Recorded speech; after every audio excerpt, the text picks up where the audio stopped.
time. Well, I got to say, I mean, it's been a long time since I moved out of Mom's house, but ever since I moved out, we have strived to just be the two of us for Thanksgiving. Us and the dogs sit around, PJs, turkey, that's the whole day. And the funny part is, for the first couple of years, we got away with it until my sister-in-law called, and she was just going to leave a message on the answering machine, and, well, we answered the phone. Sorry, but we're home. And she got really upset. Why do you guys want to stay? It's an eating holiday. We're already fat. We don't need to be any fatter. Leave us alone. We're going to have turkey McNuggets and some salad or something. And with the exception of maybe 5 years, we have successfully been just the two of us with the two dogs, PJs, watching the parade, and it's definitely a very good decompressor. Well, we're going to go back to the music for a little while as we roll on with our Thanksgiving Eve broadcast. Chuckles the Clown and crew will be here in just a little bit. Seth from Seth's Rock Report is going to swing by. We're going to have some of the best local music around the Wonder Years up for you here as well. This could not be a better segue because after I complained, what I heard was There, There. That's the name of this tune. There, There by the Wonder Years right here on Rhode Island Free Radio.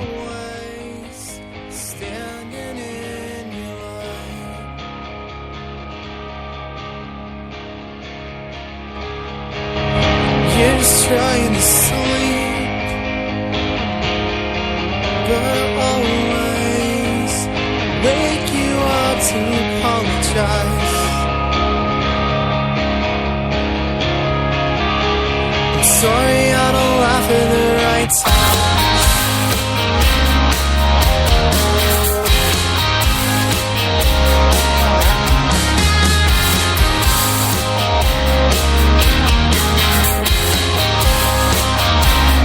No, it seems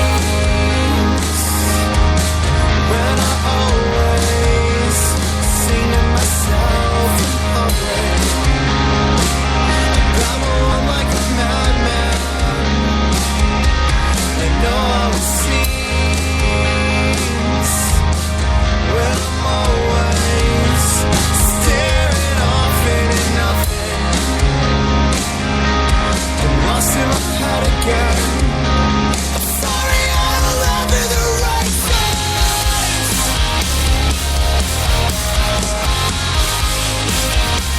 Is this what it feels like?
With my hysterics on repeat now, the only way you hear my voice is through the speakers of your broken stereo.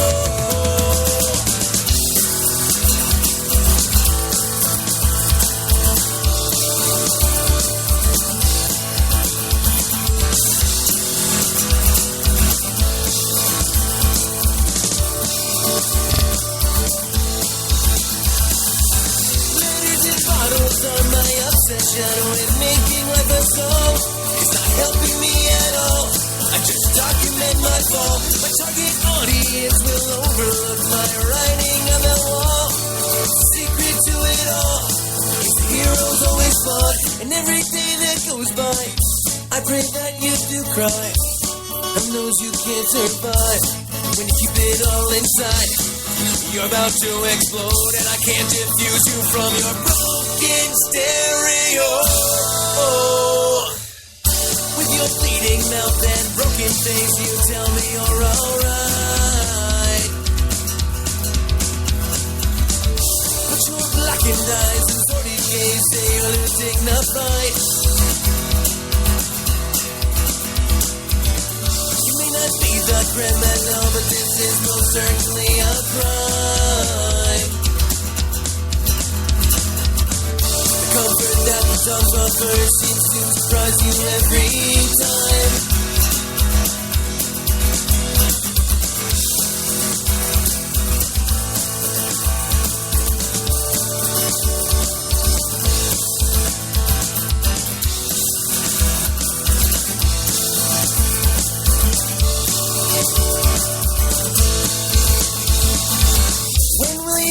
That you're running from some. Off of This Is Not the End, Your Broken Stereo, the name of that one, a little senior discount right here on Rhode Island Free Radio. Online at rifreeradio.org, broadcasting live and local, hanging out with you on this Thanksgiving Eve. Before that, the Wonder Years, a big shout out to Mike Malone from one of my broadcasting affiliates, WURN, online at WURN.net. He's listening this evening from Spencer, Massachusetts. Now, that senior discount play wasn't exactly unintentional, because we've talked about it on my show. We've talked about it on Rhode Island Free Radio. Chuck Station Manor, his humble abode, where he practices, where he lives, where he podcasts from, unfortunately was the victim of a fire a few weeks ago now, maybe 2 weeks ago. So they're having a big benefit this evening, and I believe that is at FET in Providence. Now, if you can't make it out, if you're heading out and about and you can't make it out, there also has they also have a GoFundMe going on. But the benefit tonight at FET will be going for quite some time. I think it's going until about midnight tonight. So if you're heading out there and hanging out, and of course we know that your Thanksgiving Eve options are huge. This is, as we talked about at the top of the hour, has become one of the biggest party nights of the year. Everybody's out there having a blast, and of course, as a fan of these nights, it's great. You know, it's a great time for people to decompress before they go ahead and get into what can be a stressful time of year for some people. For others, we just kind of kick back, and I'm speaking of myself personally, we just kind of kick back and ride it out from now until New Year's. But and basically watch all the stressed out people with amusement. Exactly. You've done this to yourself, people. Well, I got to say a couple of things. First off, the city of Providence has acknowledged at how big of a night this is, and tonight is a 2:00 night. Oh, that's right. In the city of Providence, because they know nobody's going to work tomorrow. So they let the bars stay open the extra hour. Also, touching a little bit upon what you said about the Chinese restaurants, but I'm going to talk about something else. It's the liquor stores. I went into a liquor store. I almost got run over by an 80-year-old woman with a carriage full of boxed wine. Which, oddly enough, is what motivated me to buy a box of wine. The one that fell out of her carriage. It's actually quite tasty. If you're not a vinophile, or if you're not a typical partaker of the boxed wine, it actually is pretty good. Number one, number two, for I think it's under $16, or just about $16. You can get about 7 bottles worth of wine. So if you're cheap like I am, it's the ideal thing to go for. Now, my view on wine is much like my view on cigars, where if I can get the good stuff, I'll take the good stuff. But if I can get the crummy stuff, and it's available, as you can see by the fine bottle of sherry I have this evening. The crummy stuff will do me just fine. Well, that's true with just about anything. I mean, just because you can get it doesn't mean you're going to be drinking the good stuff all the time. Yeah. Because how else are you going to know how good the good stuff is unless you try the really crappy stuff? I have a bottle of cognac in my liquor cabinet. It's all the way in the back. It has about 1.5 inches of dust on it. My father gave it to me. It was a birthday gift to him when he was young. I saw it in the store, and they were 4 digits before that little decimal point. So I know I'm not going to be drinking all that much of it at any one given time. However, the cheap bottle that's in the front, yeah, I put a hurting on that. It's been replaced several times. Just because you don't want to replace the expensive stuff. Right.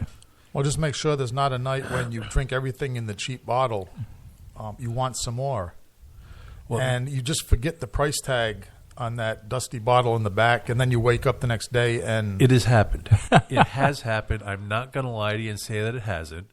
Don't get me wrong. I mean, laying out this scenario, I know it's not just hypothetical. I mean, it's happened to pretty much everybody here. There's no hypotheses here. No. What I'm telling you is God's honest truth.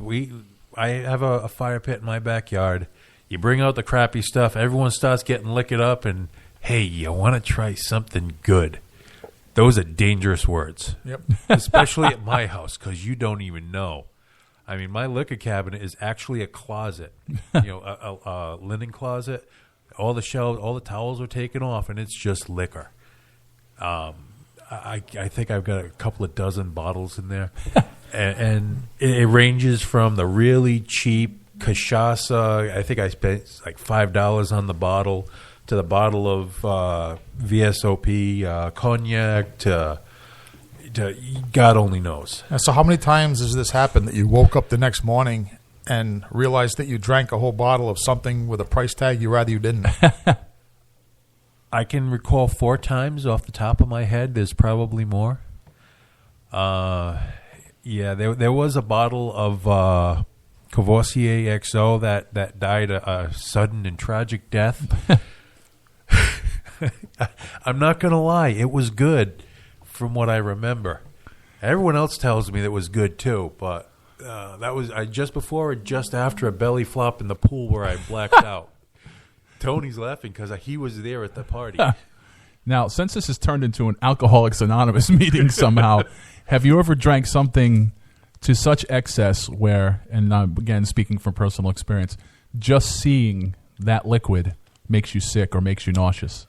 I had that very experience with Jack Daniels. I drank so much Jack Daniels when I was a kid, like 21 years old, that just going into a liquor store, seeing a bottle of Jack Daniels would like make me a little nauseous. The short answer on my account is yes. I couldn't have... Well, I don't even want to think about how many years ago this was, but it was during Prohibition. Back in my day. I wish there had been Prohibition on this particular night, because I drank enough Cutty Sarks on the rocks that I was sick for 3 days. I don't remember leaving the club. Didn't you crash your car, or was that a different time? No, I crashed my body. Luckily I had gotten a ride to the club. What happened was, the last thing I remember was staggering down the stairs to leave. I guess stories that have been told say that I made it out to the sidewalk, bounced like a pinball ball against a few Cadillacs, and basically awoke, I don't know, maybe about 6 hours later under the overpass at kind of where the George Washington Bridge goes over, from Providence into East Providence. I woke up, with all this broken glass and sharp rocks in my back, surrounded by weeds and tall grass. I looked up and I saw the what's that? Is it the Days Inn that you can see from that? I believe so. Yeah, that's the first coherent thing I remember seeing was the Days Inn sign with that little circle, and it says Days Inn. Yeah. Staggered to my feet. For a second, thought I was in like a nightmare, because I saw a bunch of guys with pit bulls, like in the field. What? Over at India Point Park. This was just alcohol now. Cuddy Suck on the Rocks. Okay. About 12 of them.